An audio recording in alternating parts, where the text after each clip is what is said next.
Bonsoir ou bonjour à tous. Ça dépend de l'heure à laquelle que vous allez suivre ou regarder cette vidéo. Aujourd'hui, j'aimerais partager avec vous une opportunité de bourse d'études en Fédération de Russie. C'est-à-dire que c'est pour toute personne qui veut venir étudier en Russie en tant que boursier pour la licence, le master, la thèse ou bien le doctorat. Donc, c'est une opportunité de bourse. Donc, quand vous est présenté le site, là, vous allez soumettre vous allez soumettre votre demande de bourse. Tout d'abord, pour commencer, la Russie offre des bourses à certains pays qui ont des coopérations. Par exemple, moi du Congo-Brazzaville, au Congo-Brazzaville, il y a un quota, il y a un nombre précis. Le Congo RDC également, il y a un nombre précis. Le Cameroun, il y a un nombre précis. Le Gabon, donc c'est ainsi de suite. Il y a beaucoup de pays, même les anciens pays de l'URSS. Donc, c'est la bourse de coopération entre la Russie et d'autres pays. Donc, dans chaque pays, il y a un quota.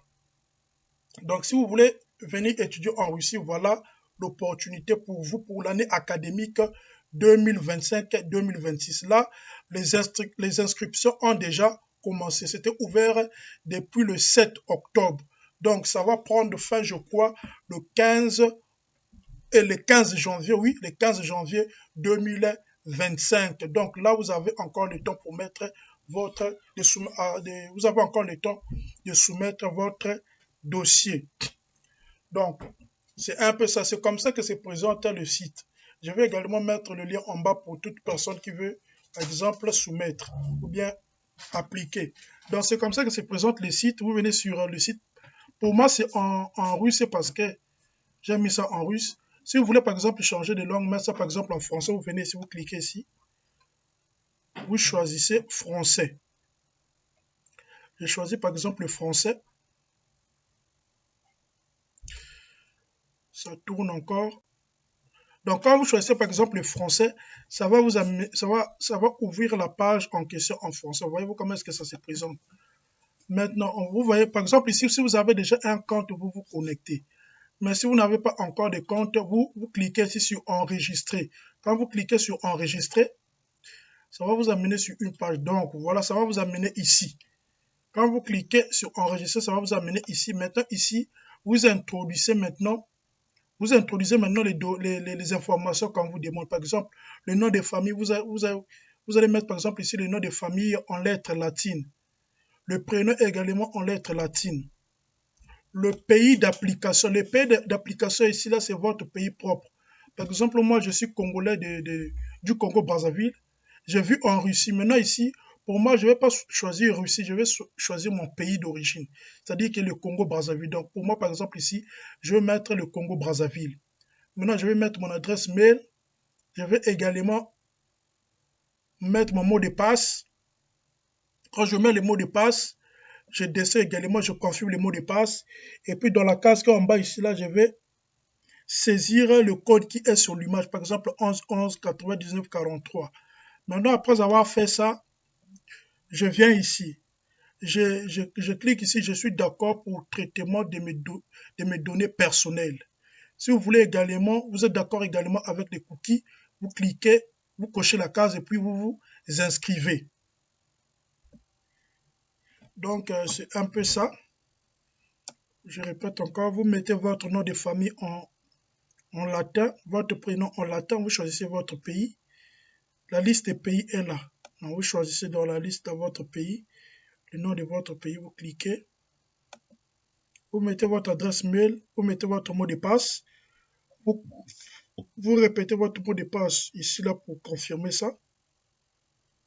Et puis vous mettez votre adresse mail où j'ai déjà dit. Et puis vous prenez par exemple le code qui est ici, vous saisissez ça dans la case qui est en bas ici. Vous cochez la case je suis d'accord pour le traitement de mes données personnelles. Vous cochez également ici là la deuxième case là où je suis d'accord pour l'utilisation de l'outil et puis vous vous inscrivez. Ça va vous amener maintenant sur une autre fenêtre. Moi, je ne me suis pas encore inscrit, voilà pourquoi. Donc, c'est un peu ça.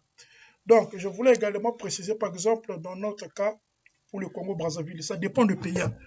Pour le Congo-Brazzaville, pour la licence, C'est au niveau, chez nous, c'est au niveau du ministère de l'enseignement supérieur, au niveau de la DOB qu'on dépose les dossiers. Pour nous, pour la licence, on ne dépose pas les dossiers en ligne, ou bien on ne soumet pas les dossiers en ligne. Pour nous, ça se fait au niveau du ministère de l'enseignement supérieur. Donc chez nous, ça se fait au niveau de la DOB. Donc, pour toutes les personnes qui sont par exemple au Congo-Brazzaville, qui veulent postuler pour la bourse pour l'année académique 2025-2026, c'est au niveau de la DOB. S'ils veulent venir étudier ici là en tant que boursier en licence, c'est au niveau de la DOB. Ce n'est pas en ligne. Donc, pour la licence, je crois qu'aussi dans tous les pays, c'est que, bon, je ne sais pas dans d'autres pays, c'est comment. Maintenant, toujours dans notre cas pour le Congo-Brazzaville, pour les personnes qui sont au Congo-Brazzaville, je ne sais pas, je ne crois pas que c'est possible. Par exemple, parce que chez nous, pour soumettre les dossiers en licence, et plutôt en master, en thèse ou en doctorat, tu dois, tu dois déjà avoir la connaissance de la langue russe. Donc, pour nous, par exemple, pour le cas du master, de la thèse ou bien du doctorat, ils prennent directement les gens qui sont déjà ici en Russie. Donc, pour nous, pour le master, la thèse ou le doctorat, il n'y a pas l'année des langues. C'est directement après avoir fini la licence, tu commences directement les études l'année prochaine. Or que dans d'autres pays, c'est possible. Par exemple, tu es au pays là-bas. Dans d'autres pays, il y a la possibilité de soumettre en ligne. Parce que j'ai vu des gens ici là venir faire d'abord l'année de langue et puis ils ont commencé les études l'année prochaine. Donc, ça c'est dans d'autres pays. Maintenant, je ne sais pas, ça dépend des pays. Voilà pourquoi vous devez d'abord savoir en ce qui concerne votre pays. Est-ce que c'est possible de postuler pour le master en tant que boursier? Quand tu viens, tu fais d'abord l'année des langues et puis les études. Pour nous, ce n'est pas le cas. Donc, c'est un peu ça. Je voulais également souligner un point, par exemple, s'il y a également des gens qui veulent, par exemple, venir faire l'année des langues pour l'année académique 2024-2025, les inscriptions sont encore possibles. Si vous voulez venir en tant que contractuel actuellement en Russie, les inscriptions sont encore possibles pour l'année des langues. Mais il y a un critère maintenant, je crois, c'est le critère d'âge. Vous devez avoir, je ne sais pas, d'après les informations qu'on m'avait transmises, je crois que c'est entre, vous devez être né entre 2023 et 2025. Donc, c'est un peu ça. Donc, c'est un peu ça. Donc, comme je l'ai dit, pour toute personne qui veut me contacter, vous pouvez me joindre par mon numéro WhatsApp qui est le suivant, +7 995 947 66 62. Donc, ça, c'est mon numéro pour plus de questions. Maintenant, je voulais également pour ce qui concerne un peu les documents qu'il faut fournir. Donc, les documents qu'il faut fournir, c'est, je crois, le premier document, c'est le passeport.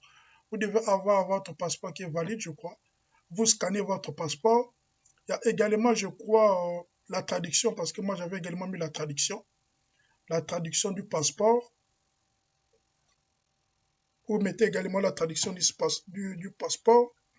Il y a également quoi, par exemple, pour nous, quand j'avais postulé pour le master, j'avais également mis l'attestation, le certificat qui prouve que vous avez des connaissances sur la langue russe. Par exemple, moi ici, également, j'avais mis ça, l'attestation, le diplôme de la langue russe, j'avais également mis quand j'avais postulé pour le master. Il y avait également quoi?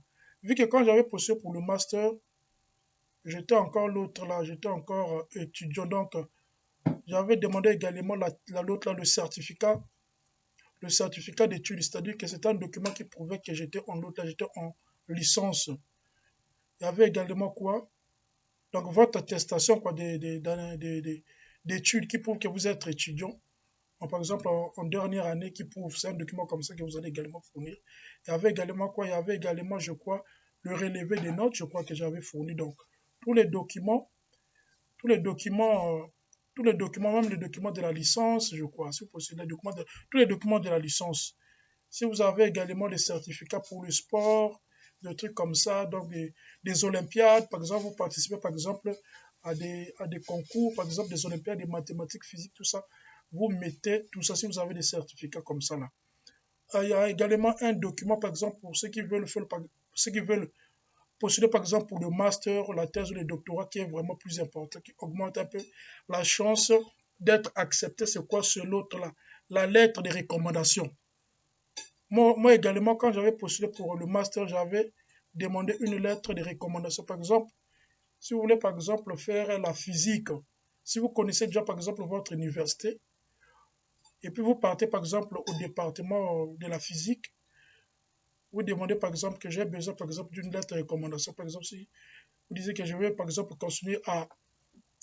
continuer par exemple la physique, donc j'aimerais que vous puissiez me faire une lettre de recommandation. Donc pour moi, je crois, j'étais parti au CAFEDRA, le département de la construction mécanique, c'est là-bas.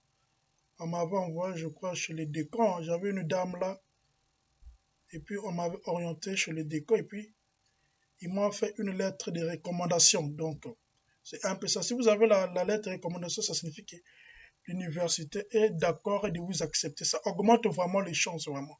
Je vous conseille, par exemple, pour toute personne qui veut postuler, par exemple, pour le master, la thèse ou le doctorat, d'avoir une lettre de recommandation. Je me souviens également pour nous, quand je postulais pour la thèse, on demandait également la lettre de recommandation. C'est vraiment important. Donc, il faut chercher la lettre de recommandation. Je vous conseille vraiment de chercher la lettre de recommandation. Donc, c'est un peu ça. Pour plus de détails, comme je l'ai dit, vous me contactez par mon numéro WhatsApp que je vous ai dicté. Donc, c'est un peu ça que je voulais partager avec vous.